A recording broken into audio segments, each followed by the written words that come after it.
মেজবা আছেন। আজকে ছিল হট ডিসচার্জ পিটিশনের আদেশের জন্য ডিজিএফের মামলা নাম্বার 5 তিনজন ছিলেন। তিনজনের জন্য আমরা ডিসচার্জ পিটিশন লাস্ট ওকেশনে শুনানি করেছেন দুদু সাহেব মাইন সাহেব, এবং শুনানি করার পর আজকে এই ডিসচার্জ পিটিশনের যে আদেশ দিয়েছেন এটা রিজেক্ট করেছেন। পরবর্তী সময়ে 21 তারিখ 19 তারিখে 19 জানুয়ারি 2026 মামলা আসলে সাক্ষীর জন্য রেখেছেন। আর এমত অবস্থায় যে দুদু সাহেবের একটা জিনিস ছিল, এখানে একটা রিভিউ পিটিশন, আবার বলে একটা রিভিউ পিটিশন সাবমিট করবেন, এটা কোর্টের নোটিশে দিয়েছেন। আর অন্যদিকে আজকে একটা চমৎকার জিনিস হয়েছে, যখন রিড আউট করতেছিলেন দর্শক, তখন কিন্তু ওইটা বাংলা, তারা যাতে বুঝে যেটা আইনে আছে আইনসঙ্গতভাবে বাংলা রিড আউট করেছেন। তারা বুঝছেন কিনা এবং বুঝছেন ওইভাবে ওনারা প্লিড করছেন নট গিলটি। ওনারা বিচার চাইছেন পরবর্তী তারিখ সাক্ষীর জন্য।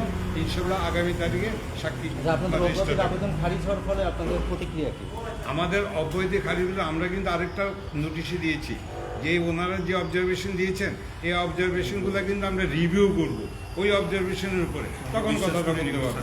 আমরা আশা করি যে রিভিউটা আমরা সাকসেস। তার মানে হলো আমরা এই ডিসচার্জ পিটিশন যে ডিসপোজালের আদেশ দিয়েছেন, আমরা এই আদেশে যেহেতু রিভিউ করার সিদ্ধান্ত নিয়েছি, আপাতত আমরা এই আদেশের এগেনস্টে একটু এগ্রিভ, এবং আমরা আদেশের সার্টিফিকেট কপি পাওয়ার পর সার্টিফিকেট কপিতে যে ফাইন্ডিংসগুলো থাকবে সেগুলো আমরা বিবেচনা করে এই রিভিউ পিটিশনে আমরা নতুন গ্রাউন্ড সহ যথাযথ রিভিউ পিটিশন দাখিল করে আবার শুনানি করব within the stipulated time as has been given in the statute.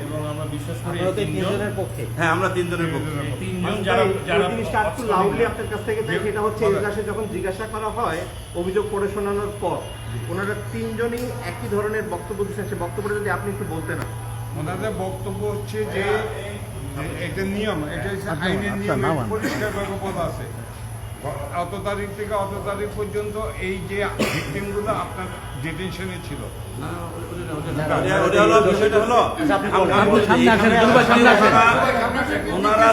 ওনাদেরকে জিজ্ঞেস করা হয়েছে যে পয়েন্টে, সেই পয়েন্টটা হলো আমরা মানে আমাদের তিনজন অভিযুক্ত ডেফিনেটলি এবং অ্যাবসলিউটলি ডিনাই করেছেন they are not responsible in any ways for the charges brought against them. অর্থাৎ যে সকল চার্জ গঠন করা হয়েছে এই অভিযুক্ত তিনজন আসামির বিরুদ্ধে, তারা এই আসামির বিরুদ্ধে গঠিত অভিযোগ ডিনাই করেছেন এবং নির্দোষ দাবি করে বিচার প্রার্থনা করেছেন।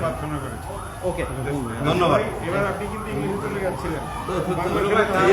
আমাদের মূল গ্রাউন্ড হচ্ছে এই অপহরণের সময় বা এদেরকে গুম করার সময় তারা কেউ পোস্টেড ছিল না।